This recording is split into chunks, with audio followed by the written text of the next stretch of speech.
Okay, ji, assalamualaikum. This is lecture 3, control system. If you have any questions from the previous lecture.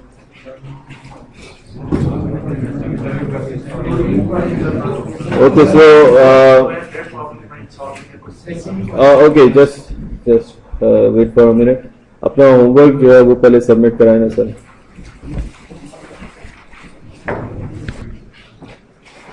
Okay, so we are doing the mathematical modeling of the electrical circuits. So here we have today the nodal analysis. ठीक है, हमने last lecture में जो देखा था that was mesh analysis. ठीक है, mash के थ्रू हम इक्वेशंस लिखते हैं. इस वक्त हमारे पास सर्किट वही है and this is example 2.8 which says that we have to find out the transfer function of C of S divided by V of S. See? Now to find out the nodal equation, we have to select the nodes.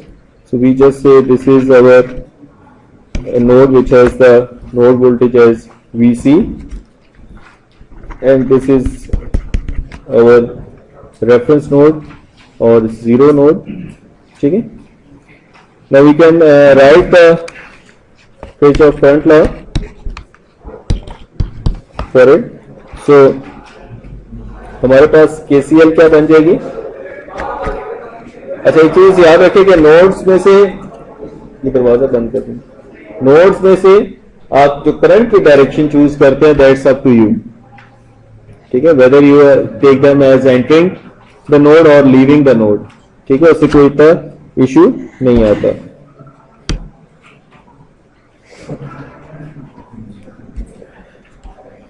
Now we just suppose के the currents are leaving the node.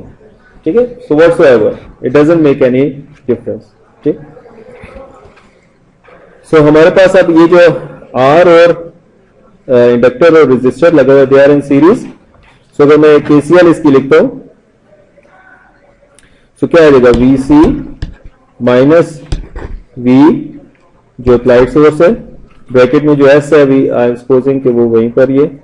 ठीक है, divided by R plus L S equal to, बल्कि दोनों leaving है. ठीक है, so plus VC by 1 over CS equals to, there is no applied current source in the circuit. ठीक है, so this is equal to 0. See? So by just manipulating a bit of it, what we will get, VC by R plus LS minus V by R plus LS plus VC times CS equals to 0. VC वाली जो terms है उनको यहीं से common ले लें, V वाली term को अपोजिट साइड पे ले जाएं. ठीक है, so what we will get, यहाँ पे हमारे पास क्या रह जाएगा, VC by R plus LS plus CS equals to V divided by R plus LS. Is it okay? So इसमें से VC कॉमन लें तो क्या आ जाएगा, 1 over R plus LS plus VC equals to V by R plus LS. Sorry.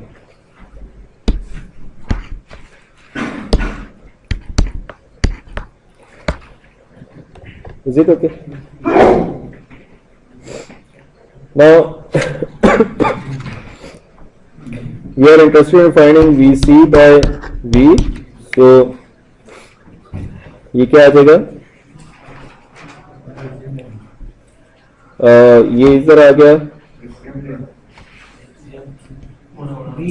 So it will be 1 over R plus LS times 1 over R plus LS plus CS. सही? So this will be ultimately 1 over R plus LS cut जाएगा आपस में. So it will be 1 plus RCS plus LCS square. So that now this is my VC of S divided by V of S.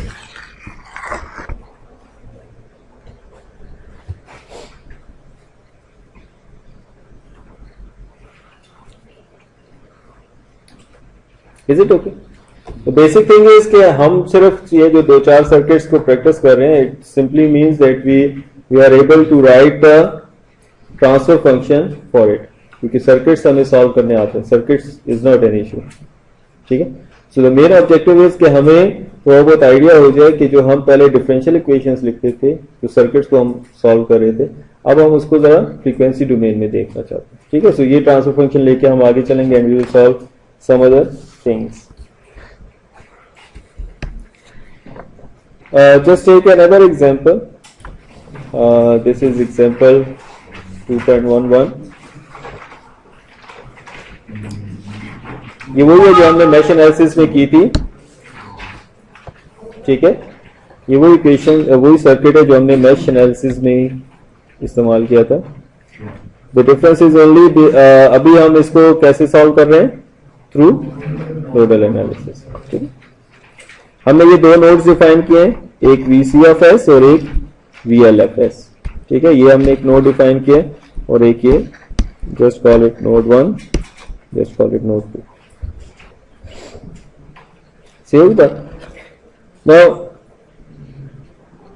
and this is obviously the reference node or 0. Okay. Now, for node 1, node VL of S, again assume any directions of the currents. ठीक है. मैं एक ही direction assume करता हूँ. It's bit easier. या तो सारी invert कर लें या सारी आउटवर्ट कर लें. ठीक है. सही. So just assume any direction. I am assuming only one sided direction के पास सारी करंट्स बाहर जा रही हैं, सारी अंदर आ रही है. ठीक है. वी नो कि अल्टीमेटली हमें पता चल जाता है कि ये डायरेक्शन जो हमने सिलेक्ट की है इट वाज राइट और रॉन्ग. Now, इसके लिए हमारे पास क्या आ जाएगा? VL minus V divided by R1 से प्लस VL माइनस 0. ठीक है. VL minus 0 divided by LS and VL minus VC divided by R2. Is there any current source? No. So we have 0. Say? Clear है ये? Now थोड़ा सा इसको manipulate करके लिख लेते हैं. VL by R1 minus V by R1 plus VL by LS plus VL by R2 minus VC by R2 equals to 0. ये जो V वाली टर्म है इसको उस साइड पे ले जाएं. ठीक है. और बाकी जो VL और VC है उसको एक एक जगह पे कर लेते हैं. ठीक है. सो पहले VL वाली टर्म्स हमारे पास क्या आते हैं? VL कॉमन ले लें हम 1 over R1 ये आ गई plus VL by sorry VL common लिया हुआ हमने. So it is 1 over LS, then we have this term plus 1 over R2 times VL minus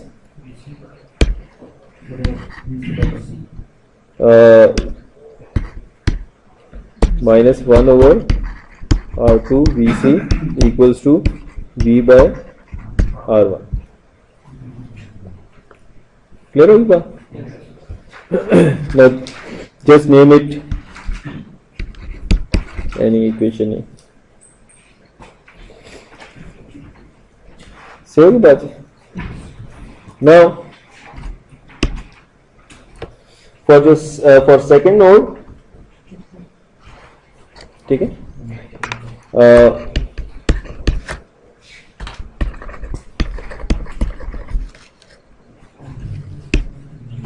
for node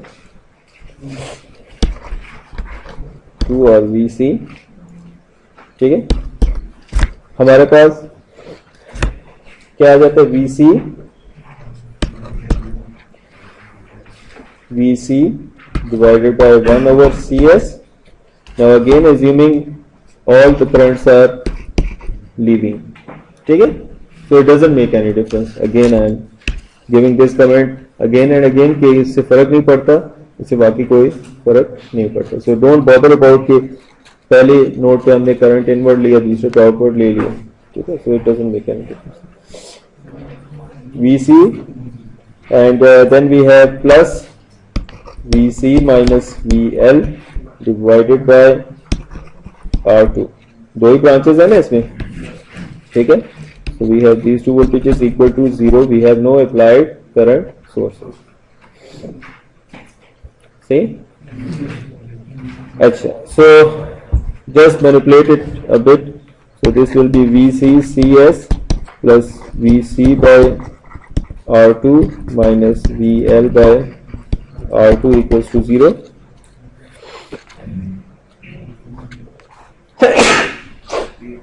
Alhamdulillah. So it is minus 1 over R2 VL plus CS plus 1 over R2 VC equals to 0.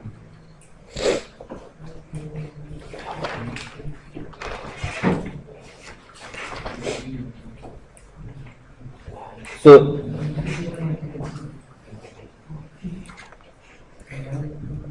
Ji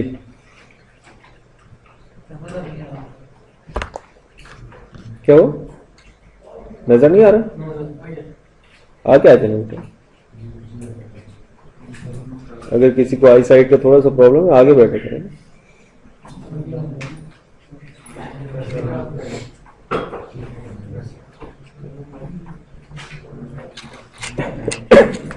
Now this is your equation B. See?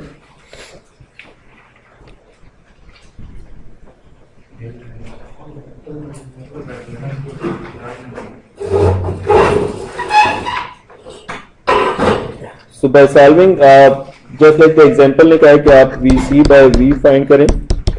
Similarly, you can find VL by V. So क्योंकि अब आपके पास दो equations हैं और दो unknown. Say use any method to solve these two simultaneous equations. Use either Cramer rules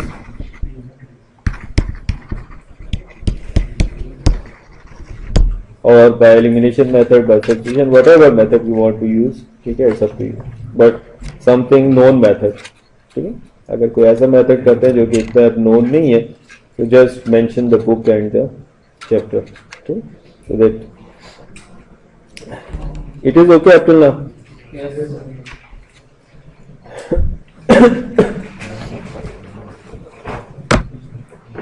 But this is example 2.12, which is just the same example as the previous one.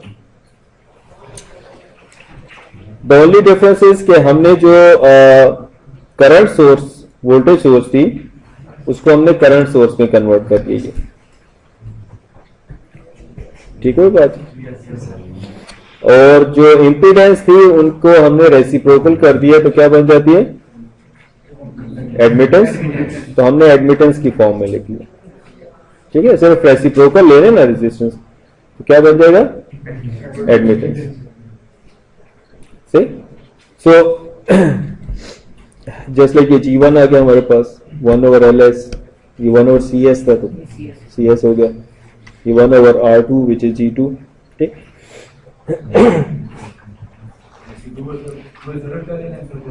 Ji admittance सारी impedance का आ जाएगा ना, फिर हमने current voltage source को current source में convert कर दिया। आप नहीं भी लेते तब भी कोई इतना खास फर्क नहीं पड़ेगा, ठीक है। The thing will remain the same. Again हमारे पास वही दो नोड्स हैं, एक नोड ये एक नोड ये, ठीक है। Say call it 1 2। Now we can write those nodal equations. We will see they will be the same, and this is our common node 0.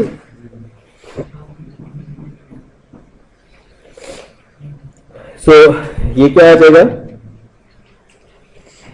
हमारे पास एक ये करंट है, एक ये करंट है, एक ये करंट है, and this is my source current entering to the node, ठीक है, because this all is the node,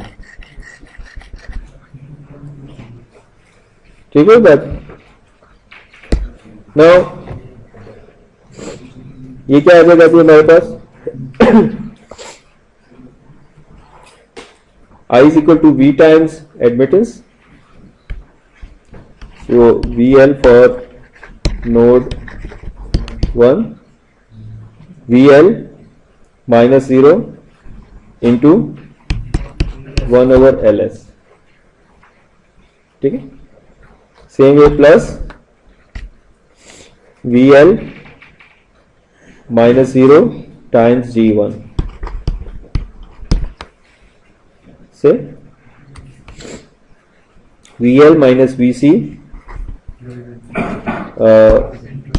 plus VL minus VC times G2 equals to applied current source V times G1, ठीक। Same way थोड़ा सा इसको manipulate करेंगे। सो VL वाली terms को इकट्ठा कर लें, 1 over LS plus G1 plus G2 minus G2 VC, ये VL है इक्वल्स टू V G1।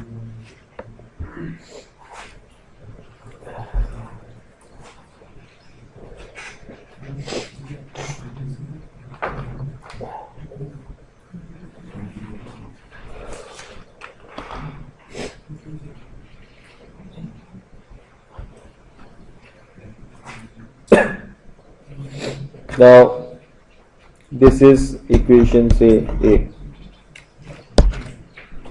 ठीक है। Writing node equation for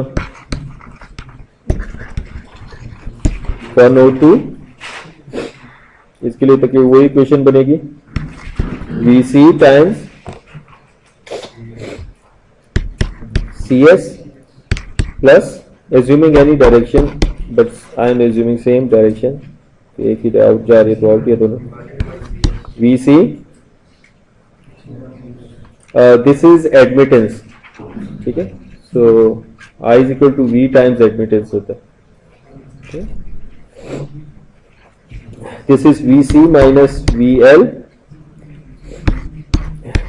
times G2 equals to 0।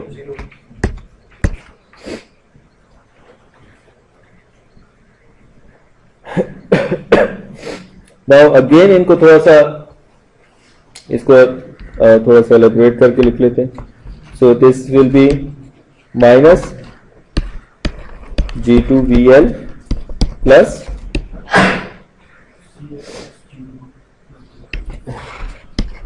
CS plus G2 times VC equals to 0। Now this is equation 2, ठीक। Now if you just see, जो पहले हमने equations निकाली थी दो, उसमें और इसमें कोई फर्क नहीं है सिवाय इनके कि यहां पर इनकी एडमिटेंस आ गई अब, ठीक है। अगर आप इंपीडेंस भी इसकी रहने दें तब भी कोई फर्क नहीं पड़ता। वी कैन सी के हमारे पास वही है। So again we can find out either VC by V और VL by V by using any method, either Cramer's rule or any method to solve simultaneous equation.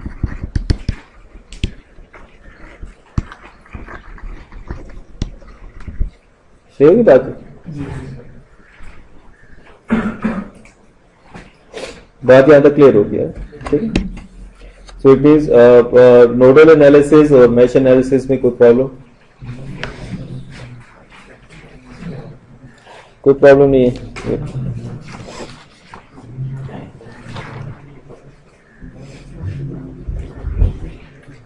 Now the next thing that is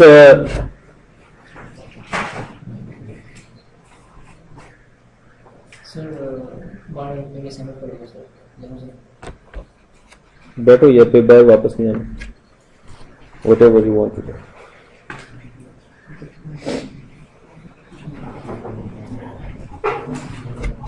Okay ji, so the next thing is the operational amplifier.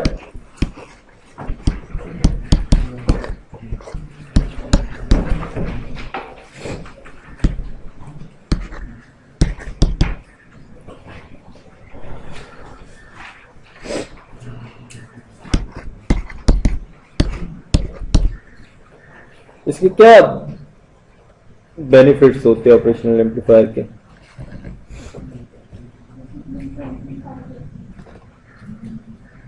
ठीक है, इसकी कोई applications? बहुत सी application है. तो application क्या था, दूसरे सारे एज इंडिकेटर, एज डेमोंस्ट्रेटर और बहुत है मैथमेटिक्स सर्किट. गुड, ठीक है. दीज आर द एप्लीकेशंस है जिसके अंदर आपका समर भी काम करता है, सबट्रैक्टर भी काम करता है, आपका डिफरेंशियल जिसे कहते हैं, आपका डिफरेंशिएशन का प्रोसेस भी करता है, इंटीग्रेशन का प्रोसेस भी करता है. ठीक. सो इसके की फीचर्स क्या हैं ऑपरेशनल एम्पलीफायर्स के? High input impedance,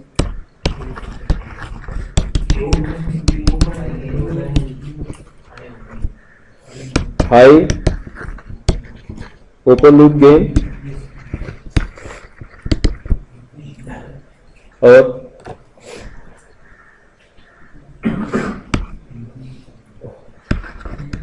output impedance.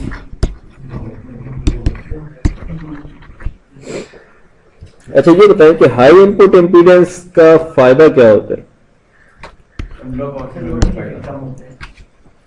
जी, loading effect means low power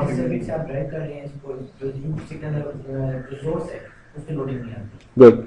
जो इसके अंदर सोर्स आपकी होती है उसके ऊपर कोई लोड नहीं पड़ रहा होता.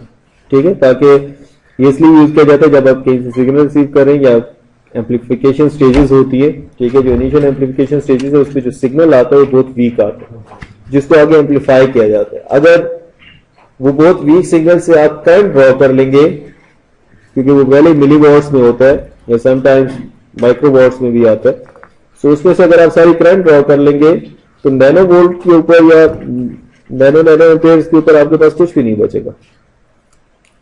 आप उस सर्किट को दोबारा सारी सिग्नल को दोबारा रीजनरेट नहीं कर सकते. तो उसके लिए जो इनिशियल स्टेजेस रखी जाती है उनकी इनपुट इम्पीडेंस हाई रखी जाती है. ठीक, ताकि आपके जो पिछली एम्पलीफिकेशन स्टेज है उसके ऊपर कोई भी असर न पड़े, आपका सिग्नल जो है इजीली पास ऑन हो. ठीक है. अच्छा, इसमें हमारे पास जो दो कॉन्फ़िगरेशन है, जिसमें सबसे पहली जो कॉन्फ़िगरेशन है that is inverting operational amplifier है. ठीक है, देखी होगी आपने. इसका जो आपके पास गेन का फॉर्मूला है वो क्या है? A is equal to minus Z2 by Z1. ठीक है, this is your Z2, this is Z1. सही होगा? कहां से आता है? ऑब्वियसली सर्किट्स में आपने इलेक्ट्रॉनिक्स में देखा होगा, वर्चुअल ग्राउंड करके और डिफरेंट एक दो assumptions करके हम इसको निकाल लेते हैं.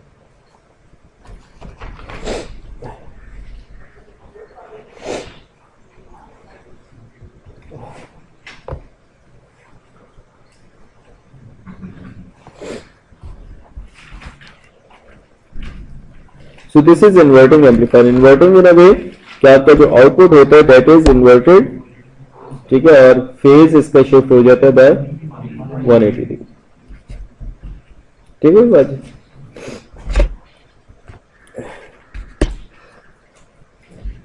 इसके एक एग्जांपल है 2.14। दिस क्वेश्चन इज योर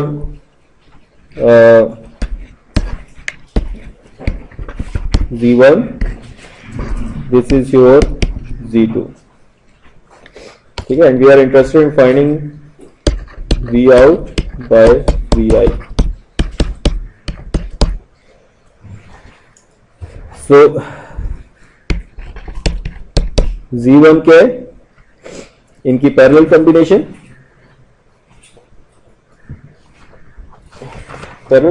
आ जाती है ना, and that comes out to be 1 over C1s plus 1 over R1।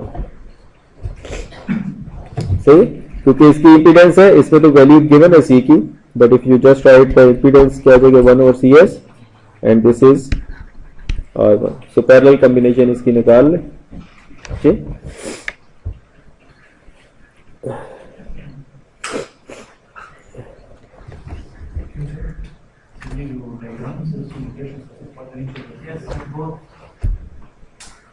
अच्छा,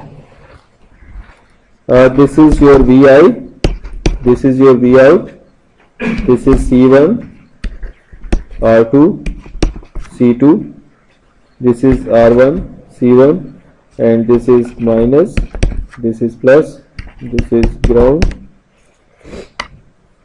और कोई चीज ठीक, बाकी वैल्यूज लिखी हुई, you can put them later on, और इससे आप वैल्यूज कैलकुलेट कर सकते हैं। ठीक है, सो Z2 जो हमारे पास आता है, that comes out to be, it is simple because they are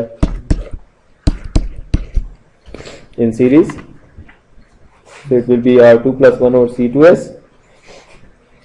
so V out by Vi क्या आ जाएगा, माइनस Z2 by Z1। ठीक है, so it will be R2 plus 1 over C2s divided by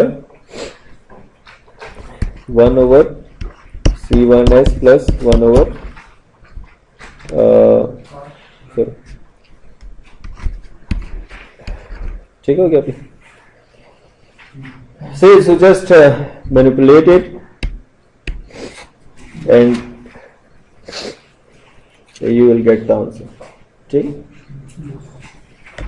इसको फर्दर मैनिपुलेट करने में तो कोई obviously problem नहीं होनी चाहिए। So minus sign is here.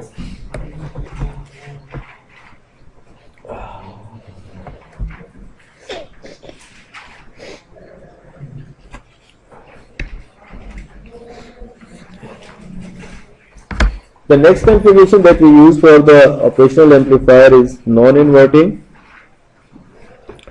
Non-inverting says कि हमारे पास जो इनपुट है that goes to this positive।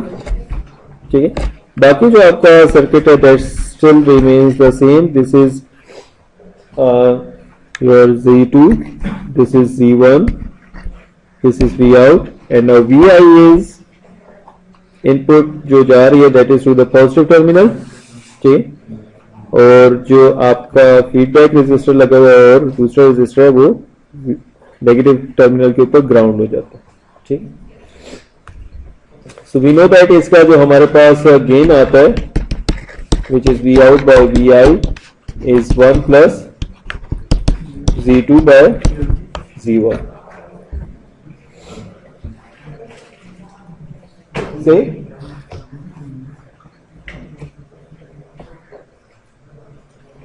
1 plus Z2 by Z1।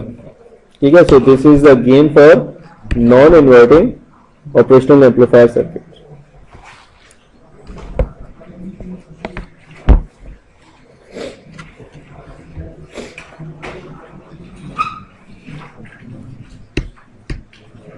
मैं just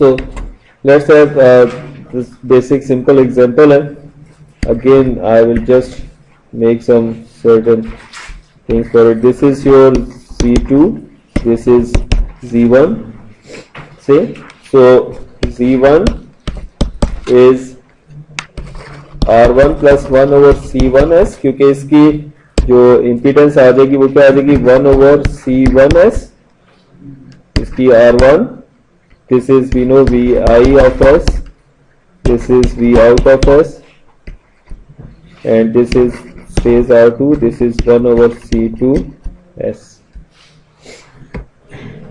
See? Now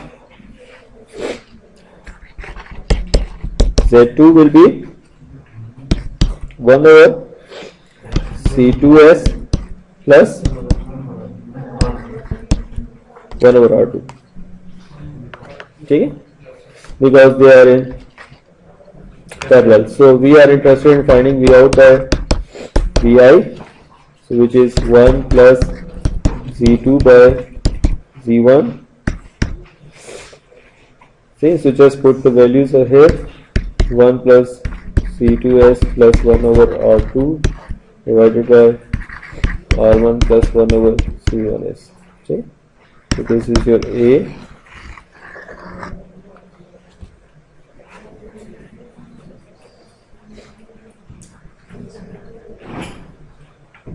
Okay?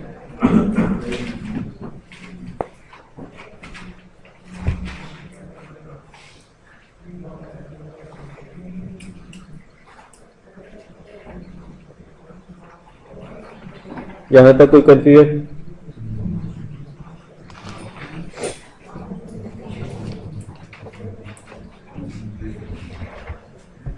Clear है ये?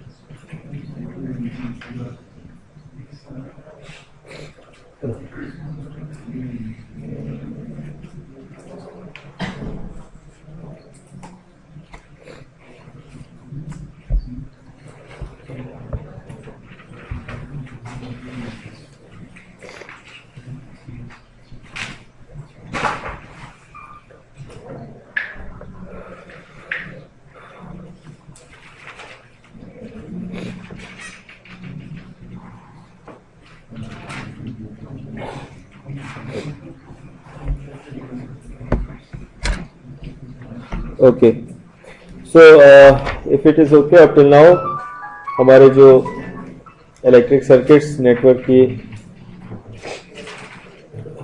जो मॉडलिंग है up till now we have done for it. ठीक है, हमें थोड़ा सा आइडिया होना चाहिए था ऑपरेशनल एम्पलीफायर्स इसलिए हमने किए because they are one of the important component in the control system, जो कि आपके कंट्रोल्स बनाने में काम आता है. So obviously we must know कि इसकी मॉडलिंग कैसे होती है. बाकी बेसिक कंपोनेंट्स तो obviously they exist there. See so we start with the some translational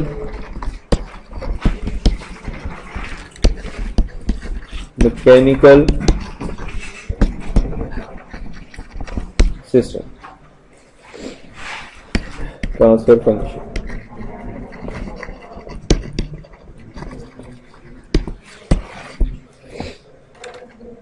translational से क्या मुराद है? इधर your motion is in X axis और इन वाई एक्सिस. ठीक है, सो ट्रांसलेशनल स्ट्रेट मोशन है इसमें. ठीक है, x, y or even in the z direction, still it is translational. ठीक है, the other one are the rotational systems. ठीक है, जिसमें आपकी body on its axis normally rotate करती है. अब इसके अंदर क्वेश्चन ये राइज होता है why we are studying these mechanical system. ठीक है, इतनी ज्यादा डेप्थ में जाए बगैर आपको सिंपल एक चीज बता दूं कि this is just a way we can represent any system, either it is biological, either it is your structure, civil structure है, आपकी कोई मैकेनिकल मशीन है, आपकी जहाज है, हेलीकॉप्टर है, आपकी ट्रेन है, whatever it is, कोई भी आपके पास सिस्टम है. So we can represent them in mechanical system we can have the analogy in electric circuit, ठीक है, और किसी इलेक्ट्रिक सर्किट की एनालॉजी भी हम बना सकते हैं मैकेनिकल में भी, ठीक है। क्योंकि जब हम कंट्रोल में जाते हैं तो हमें मोस्टली इन चीजों से वास्ता पड़ता है जो कि मैकेनिकल है। जस्ट लाइक ये हमारे पास कमरा है, ठीक है, ये अगर जो हमारे पास पूरा एक जो हमारे पास रूम है, ठीक है, खैर ऐसा तो नहीं होता पर this is room where we are sitting. अब इसके अगर हमने पूरी मैथमेटिकल मॉडलिंग बनानी है तो वी नो दैट के इसकी जो दीवार है इसके अंदर कुछ स्टिफनेस भी होती है, ठीक है, इलास्टिसिटी है ना इसके अंदर, कम है ज्यादा है दैट डिपेंड्स, लेकिन कुछ तो है ना इसके अंदर, ठीक है, स्टिफनेस है इसके अंदर। इसके अंदर अपनी एक कोई फ्रिक्शन प्रोड्यूस हो रही है, ठीक है, जब इसको अगर थोड़ा सा भी सिस्मिक एक्टिविटी होती है तो कुछ देर के लिए तो ये अपने आप को सस्टेन कर लेती है ना, अगर ज्यादा देर तक सिस्मिक एक्टिविटी होगी कोलैप्स कर जाती है, ठीक है, जैसे पहले 2005 में हुआ था। Seismic activity was too large कि जो बिल्डिंग्स थी वो सस्टेन नहीं कर सकी, ठीक है, काफी सारी बिल्डिंग्स गिरी, ठीक। So the thing is what I am going to tell you कि हम इसकी अगर मैथमेटिकल मॉडलिंग करनी है हमने,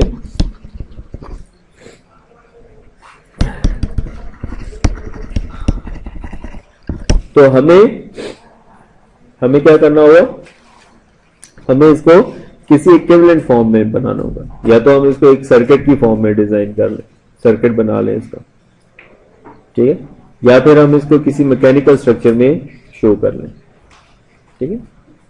so all these things they can be represented in the mechanical systems. Same way जैसे लाइक हमारे पास सर्किट्स में 3 बेसिक कंपोनेंट्स थे, कैपेसिटर, रेजिस्टर और इंडक्टर। सेम वे हमारे पास यहां पर भी 3 ही कंपोनेंट्स हैं सेम, जिसमें आपके पास स्प्रिंग है, डैम्पर है, मास है, ठीक है। मैं इनको यहां पे आगे लिखता हूं ताकि इजीली आपको नजर आए। सबसे पहला जो हमारे पास कंपोनेंट है that is spring with the spring constant of K and the applied force F of T, और जो डायरेक्शन ऑफ मोशन है दैट इज X, ठीक है बात। नाउ हम इसका अगर पहला एक रिलेशन लिखते हैं that is between the force and velocity relation, ठीक है, force and velocity relation. So force and velocity will be applied force equals to K times integral 0 to T V tau d tau. तो K is the spring constant, ठीक है, K क्या आपका spring constant है, ठीक है, या stiffness आपकी स्प्रिंग की, इसको हम क्या कहते हैं, दिस इज योर स्प्रिंग। दूसरा जो हमारे पास कंपोनेंट है that is damper,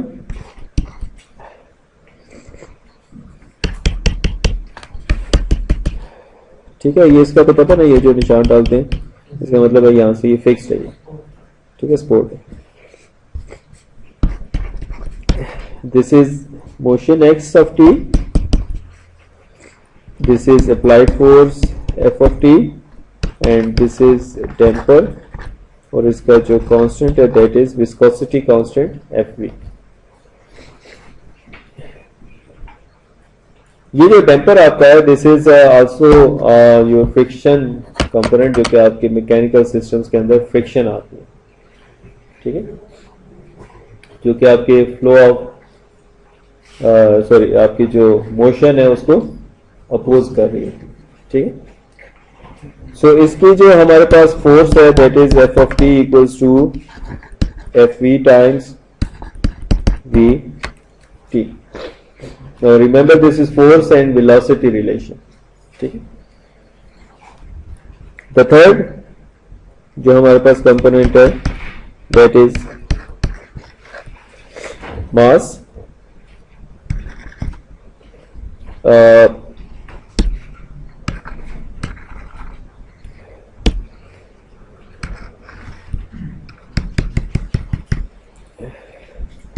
This is applied force F of t.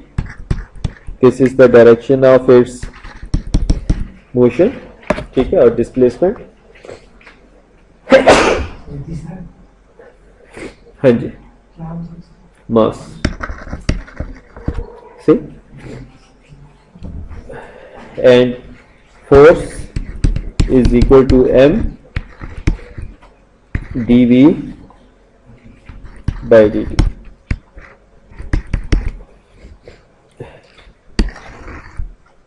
सही होगी बात। नाउ इसका हम एक और रिलेशन लिख सकते हैं, फोर्स डिस्प्लेसमेंट रिलेशनशिप, क्योंकि हमें डेफिनेशन का पता है वेलोसिटी क्या होती है, rate of change of displacement. तो इस वेलोसिटी की जगह पे यहां पर और यहां पर हम rate of change of displacement डाल देंगे। ठीक है, ओके जी। So we can write these force displacement relations. F of t is Vt is equal to dx by dt. So ये क्या हो जाएगा, इंटीग्रल कैंसिल हो जाएगा, so we will get kxt. This will be f of t equal to fv times dxt by dt. Is it okay? और ये जो हमारे पास आ जाएगा, this is equal to m t square x t by t t square. Is it okay? ये तो simple f is equal to m है। ठीक है,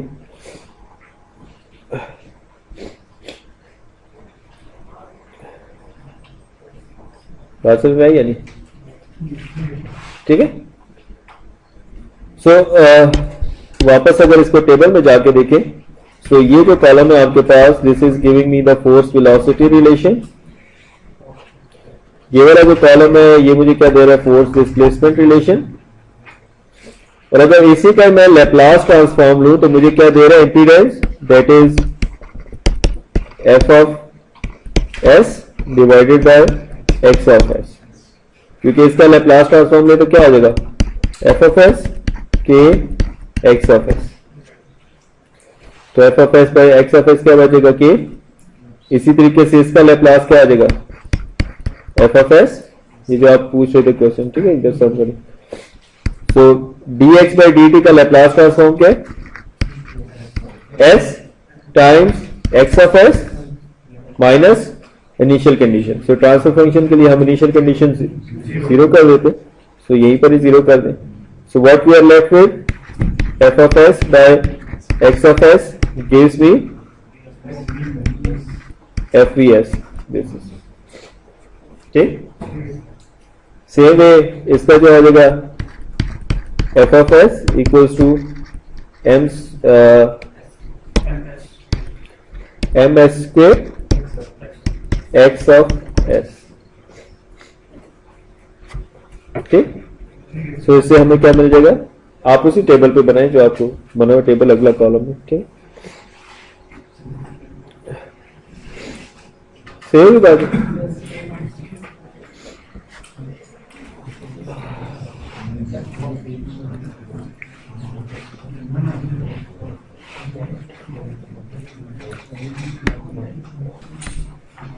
okay ji, so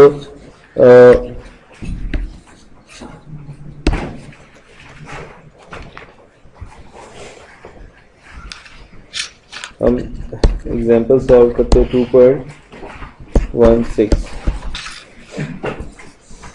So it says that we have this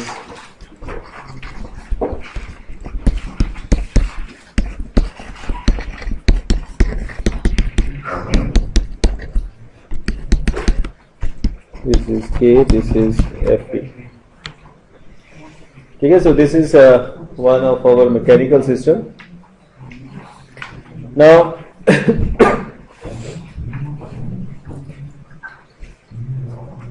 इसको show करने के लिए आपने इंजीनियरिंग मैकेनिक्स में एक चीज पढ़ी होगी, free body diagram.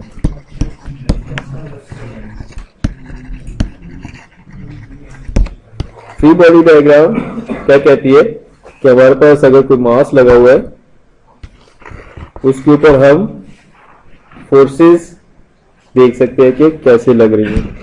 If you have this M and we know that this is the direction of displacement of this mass जो कि f of t से अप्लाई करने के बाद आते हैं। ठीक है बात है। Now अब क्या हो रहा है, हमारा ये जो फोर्स अप्लाई हो रही है इसकी वजह से ये इस डायरेक्शन में मूव करेगा, इस डायरेक्शन में मूव करेगा, जबकि ये जो पोर्शन है दिस इज फिक्स्ड फोल्ड है ना ये। ठीक है, सो ये जो स्प्रिंग है ये स्ट्रेच होगा, स्ट्रेच होने के बाद क्या करेगा इस मास के ऊपर, restoring force apply means oppose करेगा अप्लाइड फोर्स को। ठीक है, सो इट मींस कि इसको अपोज करेगा ये, और इसका वैल्यू क्या होगी in terms of force displacement relationship हमने देखा क्या आता है के एक्स टी ब्रैकेट में, minus means opposite direction, applied force के अपोजिट डायरेक्शन है माइनस ही। ठीक है, इसी तरीके से जो डैम्पर है आपका, जो आपकी फ्रिक्शन आपको प्रोवाइड कर रहा है, ठीक है, वो फ्रिक्शन कंपोनेंट भी क्या करेगा, अपोजिट डायरेक्शन में फोर्स अप्लाई करेगा। ठीक है, so it will be F V D X by D T. ठीक है, इसकी एक अपनी इनर्शियल फोर्स भी है ना, एक अपनी बॉडी का वेट भी है ना, F is equal to M A, so वो भी इसको अपोज करेगा। ठीक है, सो वो क्या है, M D square X by D T square.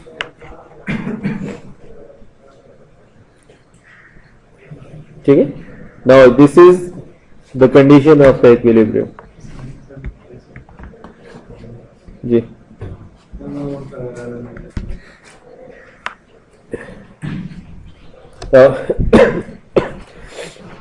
This is the condition of equilibrium. ठीक है, अप्लाइड फोर्सेस जो उसके अपोजिंग फोर्स है दे मस्ट बी इक्वल।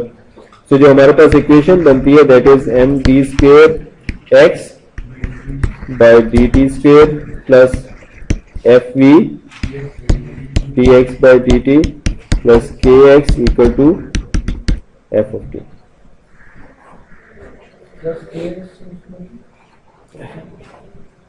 के X is equal to f of t, that is applied force.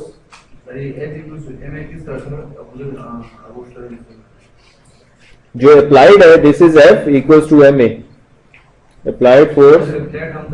जी बेटा जी जी जी बेटा, Newton second law क्या कहता है, जब हम फोर्स अप्लाई करेंगे वो बॉडी लेवल। हाँ, अगर वो बॉडी एक्सेलरेशन क्रिएट करेगी, अगर वो रेस्ट पर है तो वो रेस्ट पे रहने की कोशिश करेगी, और अगर वो मूव कर रही है तो वो मूव करती रहने की कोशिश करेगी, जो भी है। ठीक है, सो इनर्शियल फोर्स है ना उसके ऊपर। ठीक है, अब इनर्शियल फोर्स क्या कह रही है उसको कि जो आप अप्लाई फोर्स कर रहे हैं, ठीक है, उसका अपना एक वेट है ना। ठीक है, फर्स्ट कर ये बुक है, इसके ऊपर मैं ये अप्लाई करता हूं फोर्स इस डायरेक्शन में, अब मुझे अपोजिशन तो मिल रही है ना। ठीक है, एक फ्रिक्शनल फोर्स मिल रही है, वो थोड़ी सी लेवल के ऊपर इसके अंदर इलास्टिसिटी भी मुझे मिलेगी, स्टिफनेस जो कि ये नजर आ रहा है मुझे। ठीक है, और इसका अपना वेट है जो मेरी ये सप्लाइड फोर्स को अपोज कर रहा है, वो किसके बराबर होगा, F is equal to M ही है ना।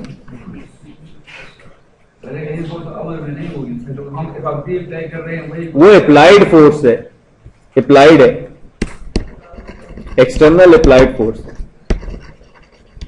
एक्सटर्नल फोर्स कह लो इसका मोर प्रिसाइज। तो यही है ना F is equal to M A. तो मैंने क्या कहा बेटा, इक्विलिब्रियम की कंडीशन डेवलप होती है ना यहाँ पे,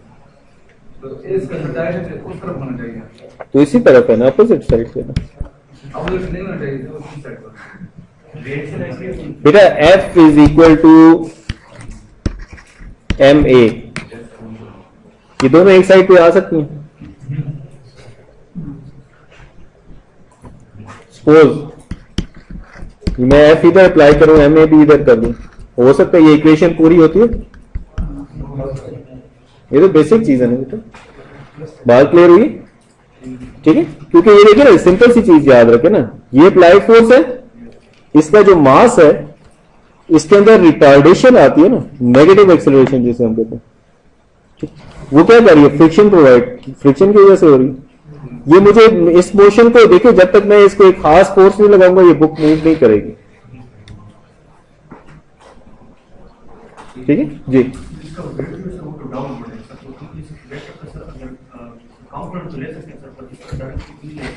ट्रांसलेशनल मोशन को हम देख रहे हैं, इसका मोशन हम देख रहे हैं ना इस साइड पर। मुझे इस अप्लाइड फोर्स के अपोज कौन सी फोर्स कर रही है?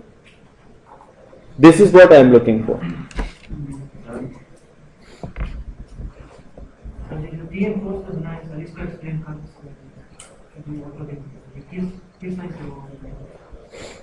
ये देखिए ना बेटा, जिस वक्त इस मास के ऊपर मैं अप्लाइड फोर्स लगाऊंगा, ठीक है, so it will move in this direction. ये जो अप्लाइड फोर्स है ये एक्सटर्नल फोर्स है, ठीक है। अब ये स्प्रिंग क्या हो गया, इस साइड से ये फिक्स है, ठीक है। अब क्या होगा, ये स्ट्रेच होगा, स्प्रिंग क्या करेगा, इस साइड से तो फिक्स है, इस साइड से फिक्स है, स्ट्रेच करूंगा ये वापस आने की कोशिश करेगा। तो ये फोर्स इस मास के ऊपर किस डायरेक्शन में डालेगा? अपोजिट अप्लाइड फोर्स के। जो दूसरा कंपोनेंट है उसकी फ्रिक्शन है, ठीक है, वो भी इसके मोशन को अपोज करेगी, वापस लाने की कोशिश करेगा, ठीक है। तीसरा जो मुझे अपोज करेगी इस अप्लाइड फोर्स को, वो क्या है? इसके अपना इनर्शिया जो है, मास जो है इसका, ठीक है, वो मुझे अपोज करेगा इसको, ठीक है ना बेटा।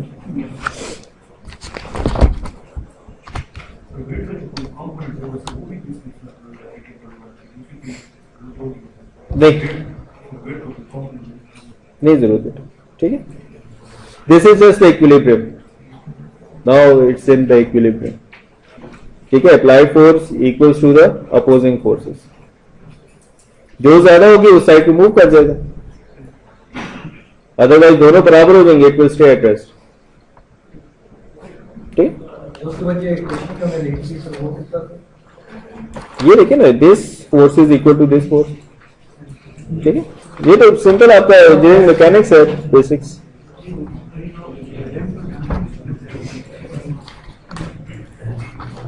ठीक है, आगे चलो या अभी भी कोई कंफ्यूजन है? क्लियर है टू एवरीबॉडी? बच्चे उठो वहां से जी, और क्लास से बाहर निकल जाओ ना यार, तुम्हें भी पता है क्यों और मुझे भी पता है क्यों।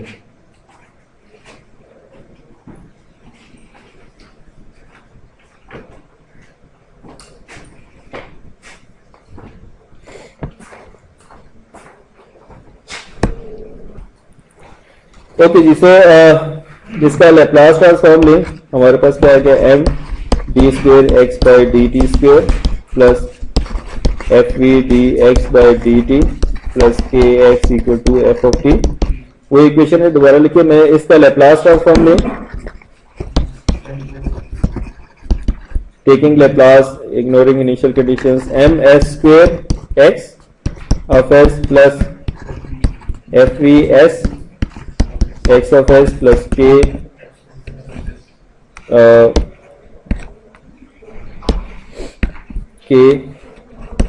X of S equals to F of S. इसमें से एक्स ऑफ एस कॉमन ले लें, एम एस के plus F V S plus K X of S equals to F of S, ठीक है। Now we are interested in finding x over f, ठीक है। So x over f will be 1 over msk plus fvs plus k. Now यहां पर एक बड़ी मजे की चीज, एक नया छोटा सा कंसेप्ट आता है, which we call it as okay, just so next we call it as the degree of freedom.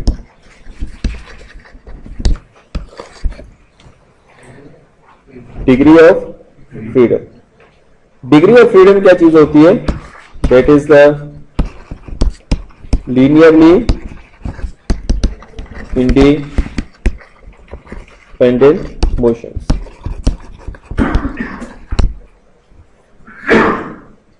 Linearly independent motion से क्या मुराद है कि अगर कोई सिस्टम है उसमें 2-3 मोशंस हो रहे हैं, 2 मोशंस हैं, सपोज 2 डिस्प्लेसमेंट है, अगर एक को हम एज्यूम कर लें कि उसको हम रोक दें तो सेकेंडली इंडिपेंडेंटली मूव कर सके, ठीक है। इसी तरीके से अगर दूसरी सोर्स को हम रोक दें और अगर वो दूसरी जो ऑप्शन है, दूसरा जो आपके पास मैथ है, वो इजीली मूव कर सकता है, इंडिपेंडेंटली मूव कर सकता है, then we call them as the linearly independent. This is the same thing जो हमने मैथमेटिकली सॉल्व की हुई है लीनियर अलजेब्रा में। जब आप लीनियरली इंडिपेंडेंस निकालते हैं, आप फाइंड करते हैं ये 3 वेक्टर्स आपको गिवन है, whether they are linearly independent और नॉट,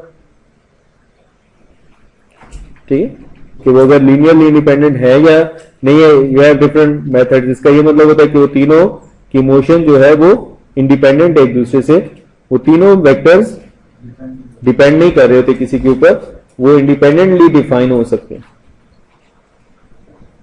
ऐसे ही है ना। सेम वे यहां पर भी आप वेक्टर्स भी क्योंकि किसी सिस्टम से आए होते हैं, ठीक है, और वो सिस्टम आपका फिजिकल सिस्टम होता है, तो अगर वही फिजिकल सिस्टम आपका उसके अंदर जो मोशंस है उनके वो इंडिपेंडेंट है, सो इट मींस कि वो लीनियरली इंडिपेंडेंट। जस्ट लाइक ये एग्जांपल भी हमने जो भी की है सॉल्व, जिसमें हमने ये देखा है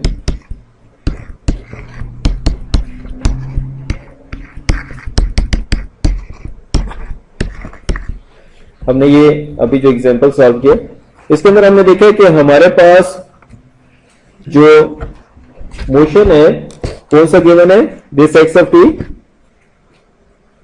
ये एक्स ऑफ टी जो आपके पास गिवन है, दिस इज वन मोशन, ऐसे ही, ठीक। ये जो मोशन है आपका, अब देखिए ये इंडिपेंडेंटली मूव हो सकता है ना। इंडिपेंडेंटली से मुराद ये है कि कहीं और मैं जाके फोर्स अप्लाई करूं और फिर ये मूव हो, ऐसा तो नहीं हो रहा ना। मैं इसको डायरेक्ट फोर्स अप्लाई कर सकता हूं, ठीक है, दिस इज इंडिपेंडेंट मोशन। किस तरह मतलब कहीं यहां पर फोर्स अप्लाई करूं और फिर ये मूव होना शुरू हो, ठीक है ना। ऐसी चीज कोई हमें नजर नहीं आ रही ना यहाँ पे कि कहीं मैं और फोर्स अप्लाई करूं। जस्ट लाइक सर्किट्स में आप डिपेंडेंट सोर्सेज देखते हैं।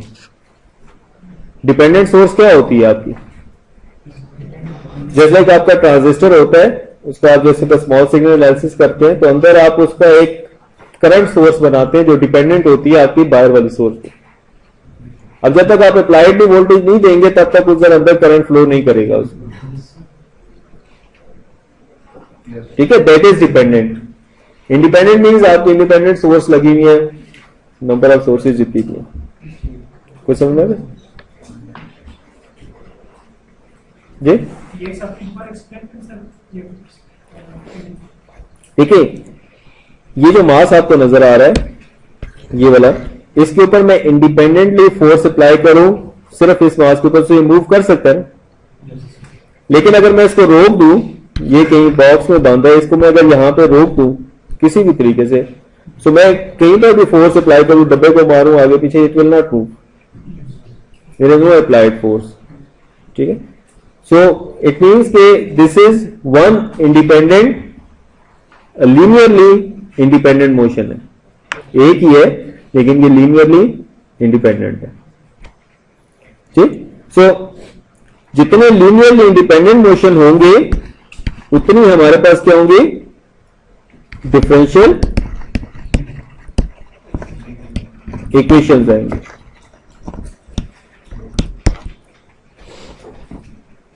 उतनी हमारे पास क्या आएंगे, डिफरेंशियल इक्वेशंस आएंगे।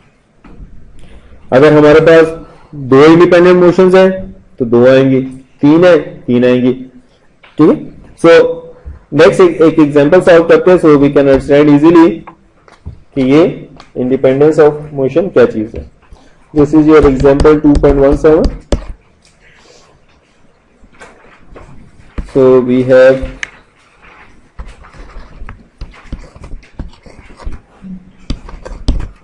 M1 K1 f of t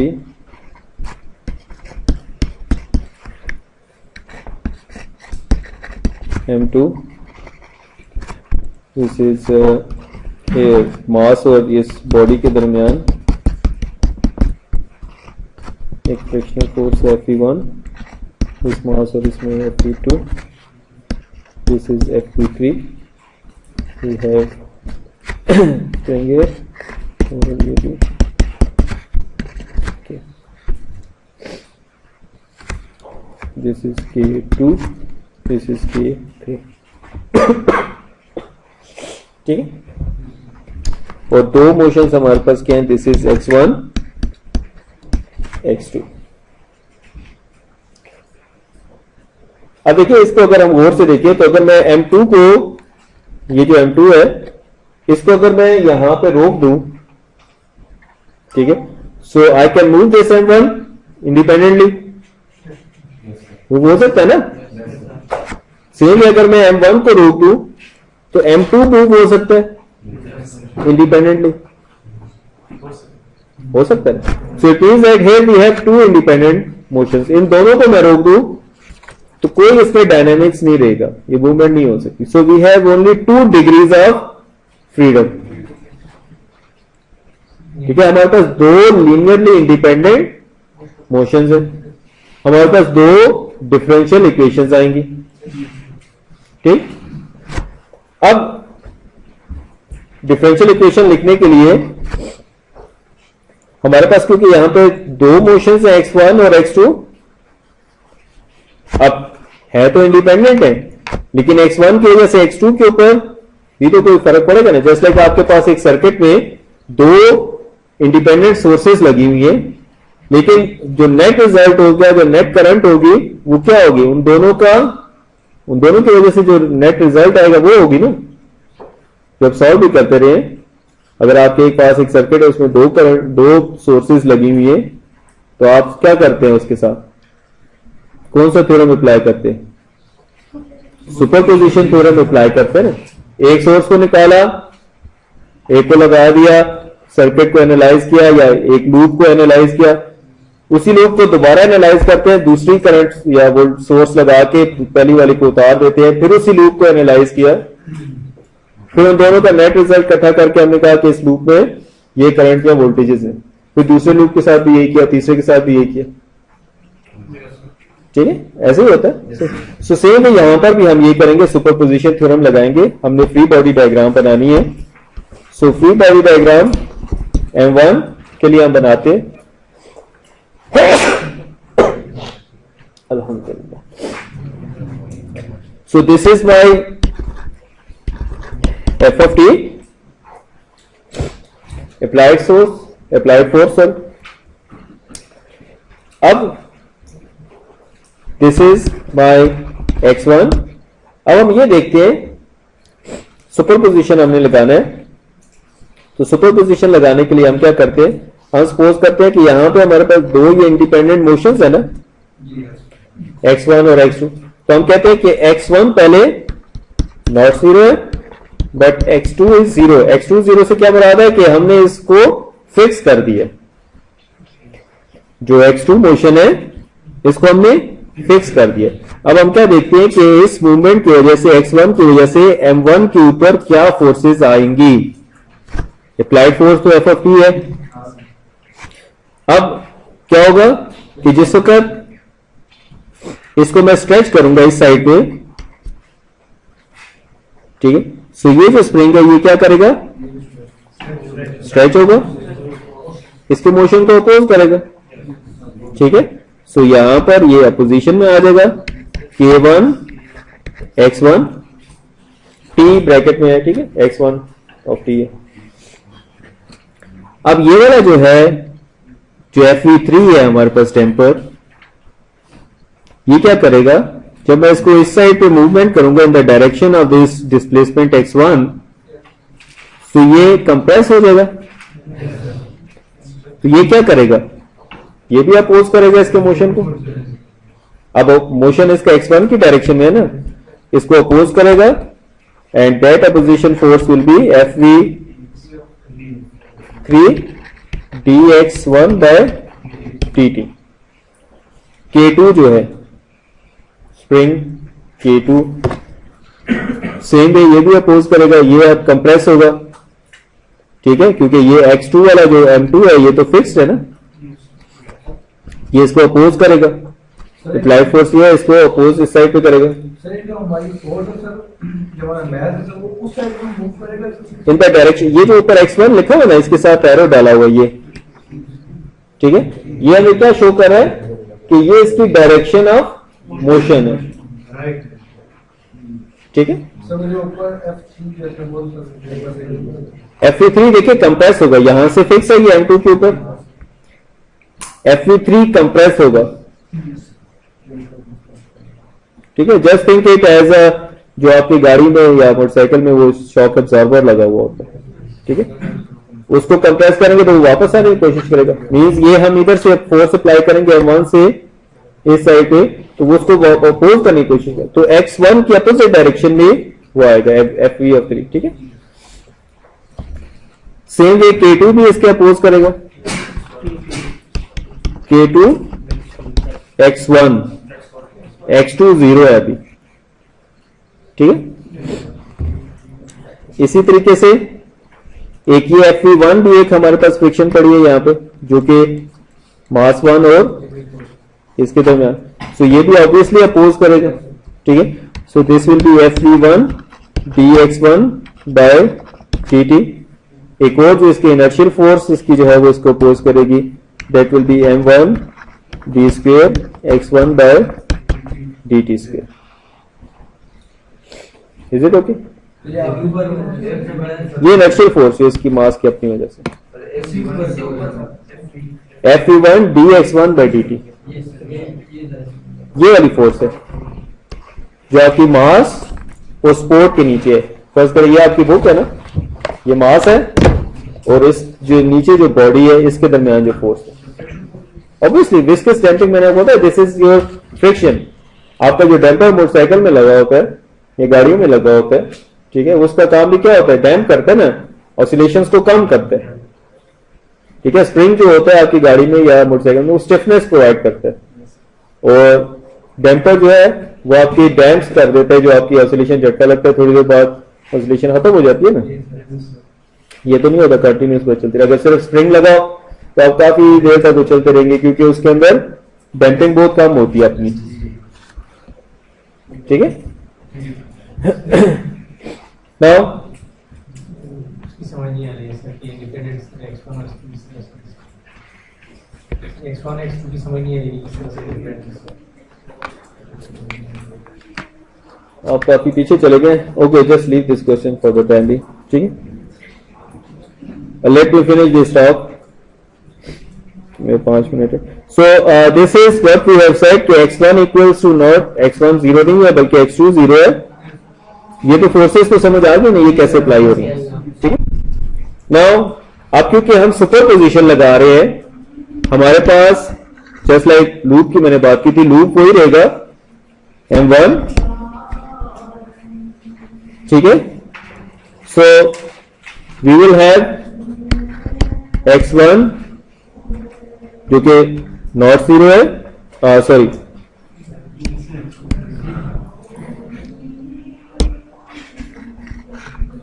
x1 जो कि 0 है, now x2 is not 0। Remember this is M1 again, ठीक है, क्योंकि हमने जो इफेक्ट है, सॉरी ये 1 ही है, हमने जो अभी x1 जो डिस्प्लेसमेंट है इसका इफेक्ट देखना है कि इस डिस्प्लेसमेंट के ऊपर क्या आ रहा है। वही जैसे अगर एक लूप है आपके पास, 3 लूप का अगर आपके पास सर्किट है, एक लूप में 2 सोर्सेज लगी हुई है, तो पहले एक सोर्स निकाली, इफेक्ट निकाला, फिर लगा दिया, फिर दूसरी निकाली सोर्स, इफेक्ट देखा, फिर उसको लगा दिया, फिर दोनों का कंबाइंड इफेक्ट इक्वेशन निकालते हैं, हम उसको कंबाइन करने के बाद हम देखते हैं कि क्या आ रहा है। ठीक है, so same way this is your M1 again. अब हम सिर्फ क्या देख रहे हैं कि जो इफेक्ट है ड्यू टू x1, x2 के ऊपर क्या आएगा। अब क्या है, x1 फिक्स्ड है, x2 मूव कर रहा है, लेकिन इफेक्ट x1 का x2 के ऊपर देखेंगे कि अगर इसको मूव किया जाता, अगर मैं x1 को मूव करूं या M1 को मूव करूं तो ये क्या होगा, ये कंप्रेस होगा, जो डैम्पर है F3 कंप्रेस होगा ना। x2 के ऊपर क्या फोर्स एग्जर्ट करेगा, इसको आगे की तरफ पुश करेगा, अपनी तरफ तो नहीं खींचेगा ना, आगे की तरफ पुश करेगा। पुश किस डायरेक्शन में कर रहा है, x1 की डायरेक्शन में। x1 की जो डायरेक्शन है उसी डायरेक्शन में आगे की तरफ पुश करेगा। अप्लाइड फोर्स भी x1 की डायरेक्शन में है, अप्लाइड फोर्स भी F ऑफ T जो है वो x1 की डायरेक्शन में है। ठीक है, सोर्स के ऊपर F3 का क्या इफेक्ट आएगा, in the direction of applied force. ठीक है, क्योंकि ये है ना, ये आपका मास 2 है, ये मास 1 है। ठीक है, अगर इसको मैं प्रेस करूं तो दरमियान में अगर ये जो डैम्पर लगा हुआ है ये इसको इस साइड पे पुश करने की कोशिश करेगा। तो मैंने अप्लाइड फोर्स मीटर किया है, डायरेक्शन इसकी मूवमेंट x2 की मूवमेंट इस साइड पर हो रही है। हाँ जी, x1 we have assumed it to be 0। हम ये देख रहे हैं कि अब ये x1 0 है, लेकिन इसी मोशन की वजह से इसके ऊपर क्या इफेक्ट आएगा।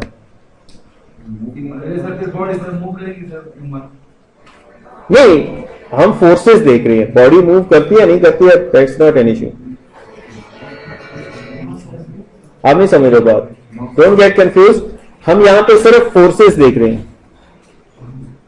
ठीक है, फोर्सेस इस तरीके से देख रहे हैं कि हमने पहले डायरेक्टली देखा कि M1 के ऊपर कौन कौन सी फोर्सेस अप्लाई हो रही हैं। ठीक है, अब इसमें देखा हमने कोई x2 का जिक्र नहीं किया, हमने क्यों कहा कि x2 0 है।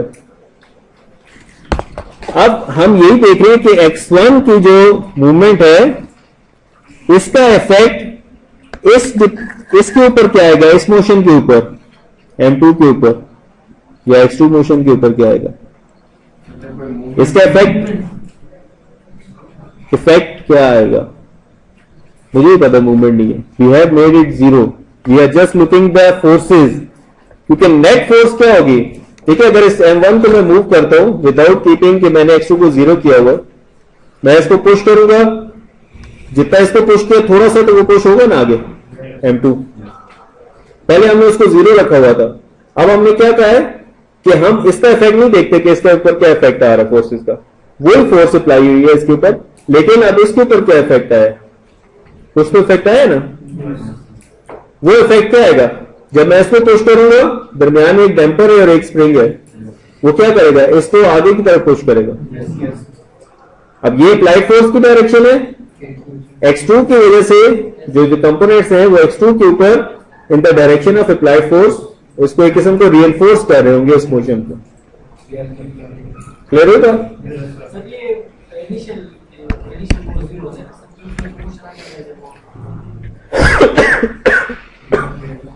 We are just looking the effect. It doesn't mean जो ये चीज नजर आ रही है फिजिकली भी ऐसी चीज है, जैसे it could be a car, it could be a helicopter, it could be anything. This is just a model. ठीक है, ये जो मैकेनिकल चीज नजर आ रही है, this is just a model of anything, could be anything. Enjoy your life.